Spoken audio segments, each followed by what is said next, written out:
Alamisa février kalo tile 26 san 2026 DMS TV channel muso aw ni ce aw ni ɲantuma a y'aw bisimila DMS TV sanfɛ foli an tan n'o b'an kanbaga n'a lamɛnbagaw bɛɛ lajɛlen Mali kɔnɔ ani Mali kɔ kan aw ka dɔn kibaru ni o wagati selen san'an ka da se an ka bi kunnafonibaw ma ni ka olu dɔw tulo kan an bɛ hakilina jigin k'aw bɛ se k'an dɛmɛ ni kunnafoniya ni kanni n'a carili ani ka hakilinaw di hakilina jaro la wali kɔfɛ bi kunnafonibaw min b'an bolo ni ka olu dɔw tulo kɔ dɔw bɛ tali kɛ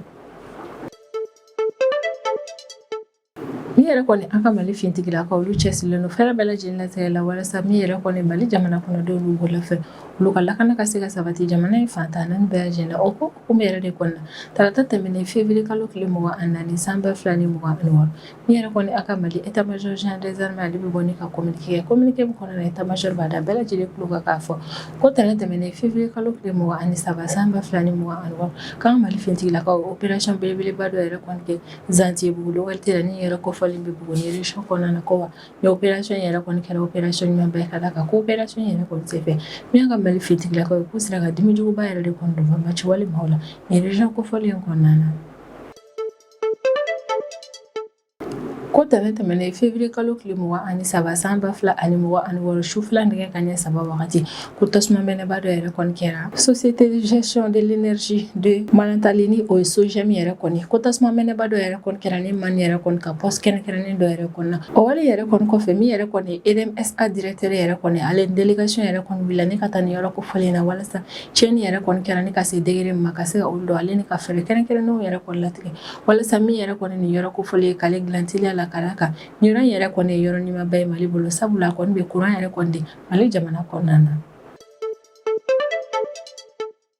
tarata tɛmɛnen février kalo tile 24 san 2026 ko cɛ maramafɛntigi dɔw olu kɔni taara binkani wale kɛ ni ka ɲɛsin courant de commissariat de police mɔgɔ yɛrɛ kɔni ka yɔrɔ ma ni nin yɔrɔ kofɔlen bɛ Benin Nord yan fanfɛla de fɛ wa kɔni yirala k'a fɔ ko ni cɛ maramafɛntigi na an bɛ wagati min na i n'a fɔ ko bi n'olu yɛrɛ kɔni b'a la ko dɔn k'olu yɛrɛ kɔni ka binkani wale yɛrɛ kɔni kɔnɔna na ko tiɲɛni yɛrɛ kɔni fanga bonyana kosɛbɛ Benin yɛrɛ kɔni ka commissariat de police mɔgɔ yɛrɛ kɔni ka yɔrɔ in na. an bɛ wagati min na i n'a fɔ ko bi i n'a fɔ bɛɛ lajɛlen yɛrɛ kɔni ka b'a kalama cogo min yɛrɛ kɔni République démocratique du Congo ni o ye RDC o kɔni ni M23 rebelle mɔgɔw yɛrɛ kɔni bɛ ɲɔgɔn na o ko hukumu yɛrɛ de kɔnɔna min yɛrɛ kɔni ye RDC source dɔ ale kɔni y'a yira k'a fɔ ko tarata tɛmɛnen février kalo tile 24 san 2026 ko drone frappe dɔ yɛrɛ kɔni senfɛ ko min yɛrɛ kɔni M23 rebelle mɔgɔw ka porte-parole ni o ye Willy Ngoma yɛrɛ kɔni ko ni makofɔlen yɛrɛ kɔni bɔnɛna ani na ko dabɔ RDC fintigilakaw yɛrɛ kɔni ka drone in ka ni frappe in yɛrɛ kɔni na bɛ wagati min na i n'a fɔ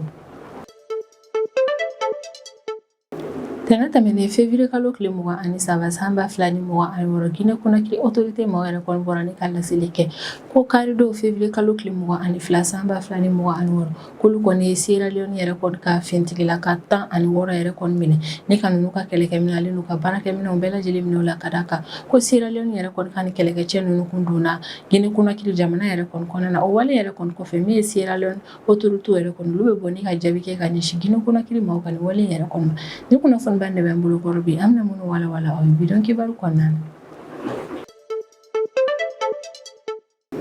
ka sanga ni an ka Mali fintigilakaw ka cɛsiri baara an bɛ wagati min na i n'a fɔ ko bi walasa ka se ka Mali fantan naani bɛɛ lajɛlen lakana yɛrɛ kɔni sabati ko an ka Mali fintigilakaw to u ka o baara in yɛrɛ kɔnɔna na ko tɛnɛ tɛmɛnen février kalo tile 23 san 2026 ko ye opération ɲumanba dɔ yɛrɛ kɔni kɛ Mali jamana kɔnɔna na i n'a fɔ bɛɛ lajɛlen yɛrɛ kɔni b'a kalama cogo min an bɛ wagati min na i n'a fɔ ko bi min yɛrɛ kɔni an ka Mali fintigilakaw olu cɛsirilen don sanga ani wagati banbaaci walimaw ɲinini yɛrɛ kɔnɔna na walasa min yɛrɛ kɔni Mali jamana kɔnɔdenw n'u bolo fɛ olu ka lakana yɛrɛ kɔni ka se ka sabati ka sanga ni an ka Mali fintigilakaw ka o laɲini yɛrɛ kɔni sanga ani wagati o ye sanfɛ kɛlɛkɛminɛw yɛrɛ kɔni wuli ni ka jamana lakɔlɔsili baaraw yɛrɛ kɔni kɛ ka an ka Mali fintigilakaw yɛrɛ kɔni to jamana lakɔlɔsili baaraw yɛrɛ kɔni na février kalo tile 23 tɛmɛnen san 2026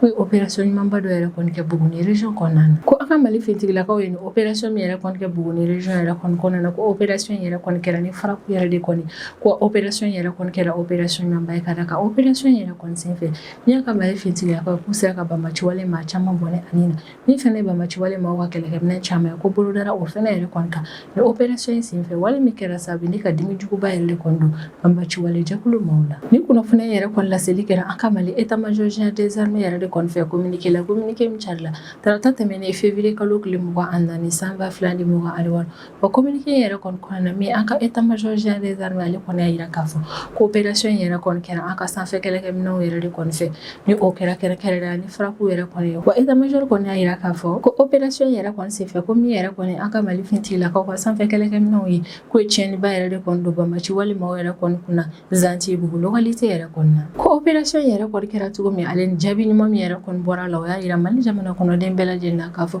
ko min yɛrɛ kɔni an ka Mali fintigilakaw k'u ka teli u ka opération yɛrɛ kɔni fɛ wa min yɛrɛ kɔni an ka sanfɛ kɛlɛkɛminɛw ye k'olu ka faraku yɛrɛ kɔni ka fara kosɛbɛ ko opération yɛrɛ kɔni kɛra faraku fila kuntagala yɛrɛ de kɔni kɔnɔna na ko faraku fɔlɔ o bɛ kɛ wagati bɔ o y'a sɔrɔ min yɛrɛ kɔni an ka sanfɛ kɛlɛkɛminɛw olu sera ka banbaaci wale jɛkulu maa dɔw yɛrɛ kɔni localiser ni maa yɛrɛ kɔni tun bɛ moto de sanfɛ wa o tun bɛ ka taa Zantibugu localité de la ko kabini sanfɛ kɛlɛkɛminɛw yɛrɛ kɔni banbaaci wale maa yɛrɛ kɔni moto yɛrɛ kɔni na k'u bɛ ka taga Zantibugu localité yɛrɛ kɔni na min yɛrɛ kɔni sanfɛ kɛlɛkɛminɛw ye olu ye faraku kɛ ne ka ɲɛsin ni maa yɛrɛ kɔni ma faraku yɛrɛ kɔni kɔnɔna yirala k'a fɔ ko banbaaci wale maa ninnu bɛɛ lajɛlen bɔnɛna u ni na ko kɛlɛkɛminɛ ale ni bolimafɛn minnu yɛrɛ kɔni tun bɛ u bolo ko tiɲɛni donna o bɛɛ lajɛlen yɛrɛ kɔni na k'o dabɔ vecteur aérien kan ni faraku yɛrɛ kɔni na ko faraku fɔlɔ yɛrɛ kɔni kɛlen yɛrɛ kɔni kɔfɛ wagati damadɔni dɔrɔn min yɛrɛ kɔni an ka sanfɛ kɛlɛkɛminɛw ye olu tun bɛ jamana lakɔlɔsili baaraw yɛrɛ kɔni na ka sanfɛ kɛlɛkɛminɛw to jamana lakɔlɔsili baaraw la u taara bɔ banbaaci wale jɛkulu maa wɛrɛw kan minnu tun bɛ fɛ ka fɛɛrɛ latigɛ k'an ka route nationale 7 yɛrɛ kɔni tigɛ ni ka taga u daga sigi Fanɛmɛ localité yɛrɛ kɔni yɔrɔ la ko kabini sanfɛ kɛlɛkɛminɛw yɛrɛ kɔni ye banbaaci wale manu yɛrɛ kɔni dɛndɛli la k'a fɔ k'u bɛna na an ka route nationale 7 yɛrɛ kɔni tɛmɛ ko min yɛrɛ kɔni vecteur aérien olu ma girin ka faraku yɛrɛ kɔni kɛ ka ɲɛsin manu yɛrɛ kɔni ma u tora manu yɛrɛ kɔni nɔna minɛli ma sanfɛ kɛlɛkɛminɛw tilalen sɛgɛsɛgɛli baaraw la k'a dɔn k'a fɔ ko manu yɛrɛ kɔni banbaaci wale maaw yɛrɛ kɔni u sɔrɔla ka faraku kɛ ni ka ɲɛsin ni manu yɛrɛ kɔni ma wale min kɛra sababu ni ka o banbaaci wale maa ninnu bɛɛ lajɛlen bɔnɛ u ni na logistique kɛlɛkɛminɛ ale ni bolimafɛn minnu yɛrɛ fɛnɛ tun bɛ u bolo tiɲɛni donna o bɛɛ lajɛlen yɛrɛ kɔni na k'o dabɔ ni faraku in na ko sanfɛ kɛlɛkɛminɛw yɛrɛ kɔni tilalen u ka faraku nin yɛrɛ kɔni na min an ka kɛlɛkɛcɛw yɛrɛ kɔni olu jiginna dugumana yɛrɛ kɔni na walasa ka se ka taa sanfɛ kɛlɛkɛminɛw yɛrɛ kɔni ka faraku in baara tɔw yɛrɛ kɔni laban ko an ka kɛlɛkɛcɛw yɛrɛ kɔni jiginnen dugumana yɛrɛ kɔni na kɛrɛnkɛrɛnnenya la faraku kɛra yɔrɔ min na o jiginna yen nɔ ni ka ratissage yɛrɛ kɔni kɛ yen nɔ ratissage in senfɛ an ka kɛlɛkɛcɛw olu kɔni taara bɔ mobili pick-up dɔ yɛrɛ kɔni kan ni mobili pick-up kofɔlen yɛrɛ kɔni kun dogolen yɛrɛ kɔni don yiri dɔ jukɔrɔla de la ko kabini an ka fintigilakaw yɛrɛ kɔni taara bɔ ni mobili kofɔlen yɛrɛ kɔni kalama yiri jukɔrɔla yɛrɛ kɔni na u nana mobili yɛrɛ kɔni dayɛlɛ ni ka sɛgɛsɛgɛli baaraw kɛ mobili yɛrɛ kɔni kɔnɔna na ko sɛgɛsɛgɛli baara min yɛrɛ kɔni kɛra mobili yɛrɛ kɔni kɔnɔna na o senfɛ min yɛrɛ kɔni an ka fintigilakaw olu bolo da kɛlɛkɛminɛn caman yɛrɛ kɔni kan wale min yɛrɛ kɔni kɛra sababu ni an ka Mali fintigilakaw kɔni y'a faamu k'a fɔ k'u ye faraku kɛ ni ka ɲɛsin banbaaci wale minnu yɛrɛ kɔni b'a lamɛn ko banbaaci wale maa minnu yɛrɛ kɔni kun don ko maajugubaw yɛrɛ de kɔni kun don ka d'a kan ni kɛlɛkɛminɛn farima ninnu yɛrɛ de kɔni kun bɛ u bolo bolodara kɛlɛkɛminɛn minnu yɛrɛ kɔni kan ni pick-up kofɔlen yɛrɛ kɔni kɔnɔna na olu ye pistolet mitrailleur caman mitrailleuse PKM caman mitrailleuse lourde 1 makila fo ka taa se minɛn dɔw yɛrɛ kɔni ma minɛn minnu yɛrɛ de kɔni bɛ na ni fɛn pɛrɛtaw yɛrɛ kɔni dilanni a yirala k'a fɔ ko an ka Mali fintigilakaw taara bɔ ni fɛnba nin yɛrɛ de kɔni kan ni pick-up kofɔlen yɛrɛ kɔni kan min yɛrɛ kɔni kun dogolen don yiri jukɔrɔla la communiqué yɛrɛ kɔni senfɛ min an ka Mali état-major général des armées ale bɛ sinsin a kan ni ka hakili sigi kuma fɔ Mali jamana kɔnɔden bɛɛ lajɛlen k'a fɔ ko min yɛrɛ kɔni an ka Mali fintigilakaw halisa olu cɛsirilen don banbaaci wale maaw ɲinini na Mali fantan naani bɛɛ lajɛlen na ko min yɛrɛ kɔni olu Mali fintigilakaw yɛrɛ kɔni k'u bɛ ka nin baara fɛn fɛn yɛrɛ kɔni kɛ o kɛ kun de ye walasa min yɛrɛ kɔni Mali jamana kɔnɔdenw n'u bolofɛ olu ka lakana ka se ka sabati ani Mali dugukolo yɛrɛ kɔni ka kɛ Mali jamana kɔnɔdenw de ta ye an bɛ wagati min na i n'a fɔ ko bi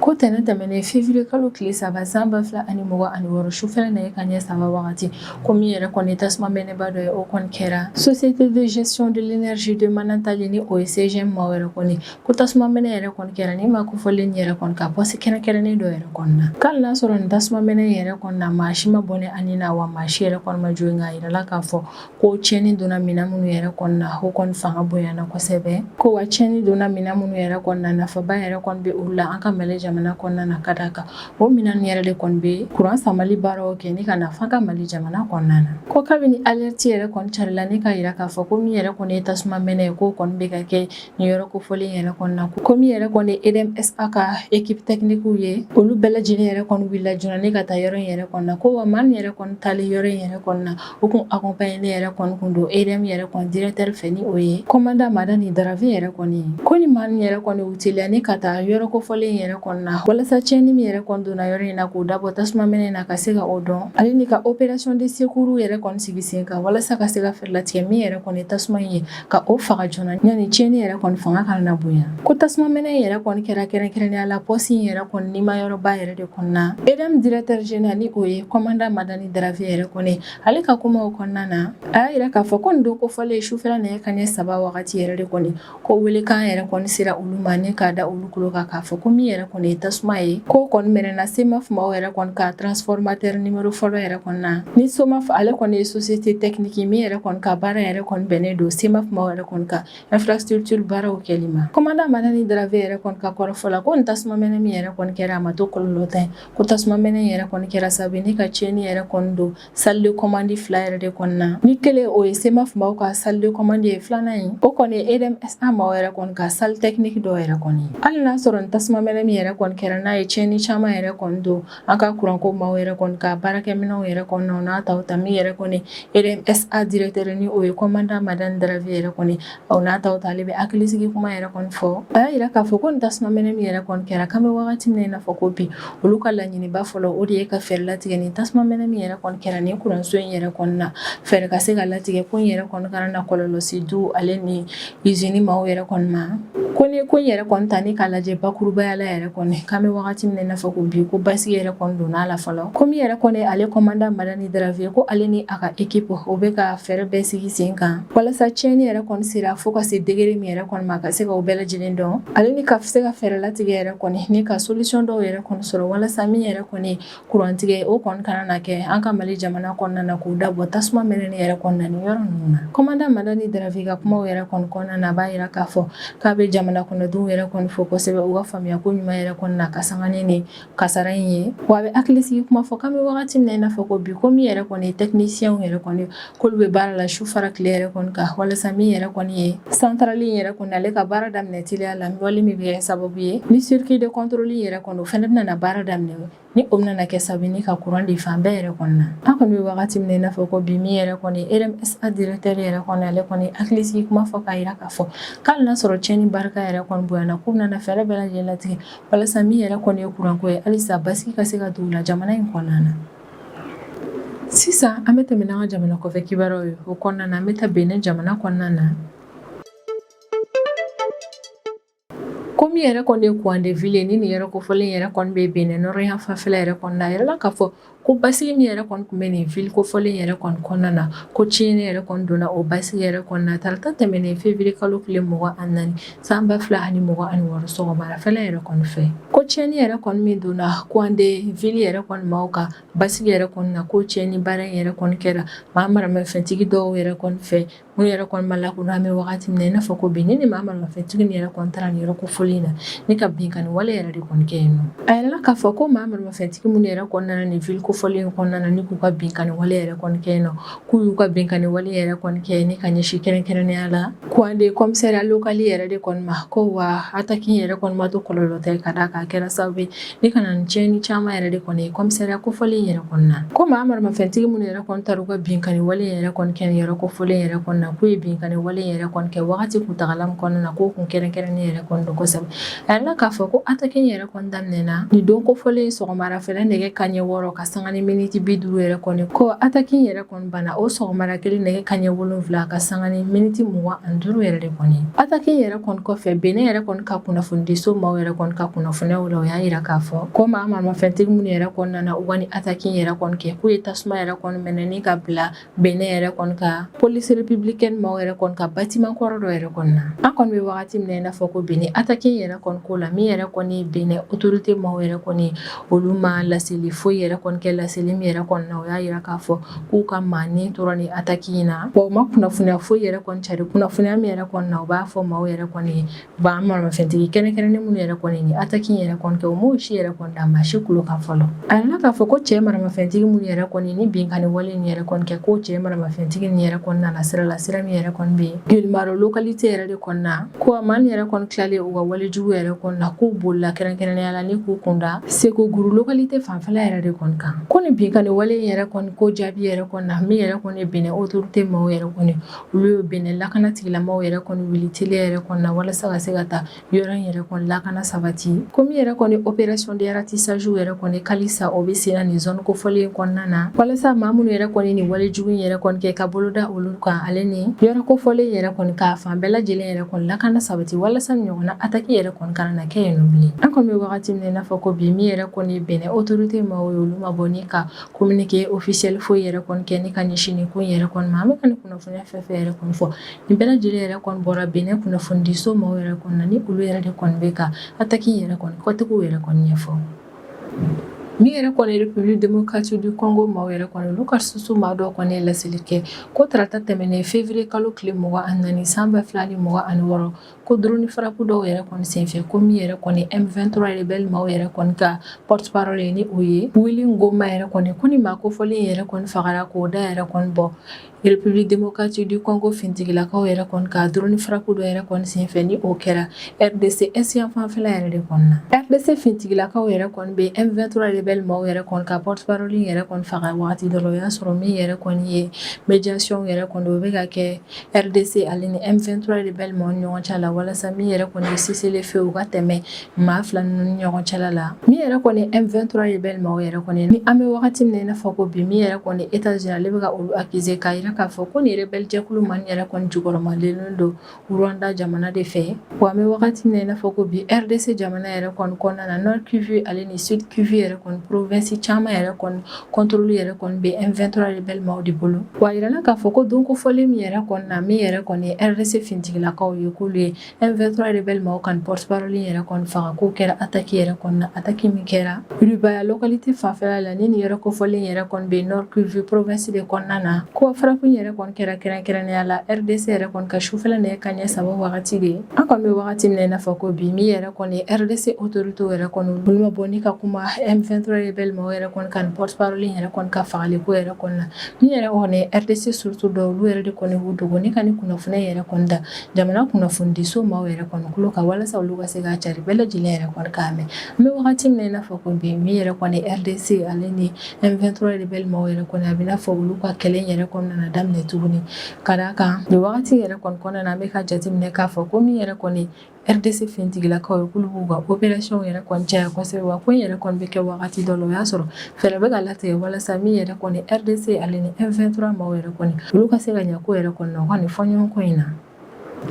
communiqué la min carila tɛnɛ tɛmɛnen février kalo tile 23 san 2026 min yɛrɛ kɔni Guinée Conakry ka état-major géant des armées yɛrɛ kɔni ale bɛ bɔ ni ka laseli yɛrɛ kɔni kɛ communiqué min yɛrɛ kɔni kɔnɔna na Guinée Conakry ka état-major géant des armées ale kɔni bɛ laseli kɛ ko kari tɛmɛnen février kalo tile 22 san 2026 ko min yɛrɛ kɔni Sierra Leone ka finitigi 16 boyanko yɛrɛ kɔni ko olu yɛrɛ kɔni donna Kudaya district yɛrɛ kɔni kɔnɔna ni yɛrɛ kofɔlen bɛ Sandenia sous-préfecture de la ni o ye Farana préfecture yɛrɛ de kɔni ye ni yɔrɔ yɛrɛ kɔni bɛ Guinée Conakry ni Sierra Leone yɛrɛ kɔni ka frontière la kosɛbɛ ko wa min yɛrɛ kɔni Sierra Leone ka ni fintigilaka ninnu yɛrɛ kɔni u nalen nin yɔrɔ kofɔlen yɛrɛ kɔni na ko yɔrɔ in yɛrɛ kɔni Guinée Conakry de ka dugukolo k'u kɔni nalen yɔrɔ in na u ye bugu dɔ yɛrɛ kɔni sigi yɔrɔ in yɛrɛ kɔni na ni ka Sierra Leone drapeau yɛrɛ kɔni gulo yɔrɔ in na k'a kɛ i n'a fɔ ko Sierra Leone jamana yɛrɛ de kɔni ka dugukolo don ko min yɛrɛ kɔni fɛnɛ olu Guinée Conakry ka fintigilakaw yɛrɛ kɔni kabini olu yɛrɛ kɔni y'a ye k'a fɔ ko jamana wɛrɛ ka fintigilakaw ni maramafɛnw yɛrɛ kɔni don bɛ u ka dugukolo yɛrɛ kɔni kan min ye Guinée Conakry fintigilakaw yɛrɛ kɔni olu fɛnɛ taara Sierra Leone ka ni fintigilaka 16 ninnu bɛɛ lajɛlen yɛrɛ kɔni minɛ marifa minnu tun bɛ u bolo u y'o bɛɛ lajɛlen minɛ u la ni ka sɔrɔ k'u di Guinée Conakry ka police judiciaire yɛrɛ kɔni ma walasa ka se ka sɛgɛsɛgɛli baara yɛrɛ kɔni boli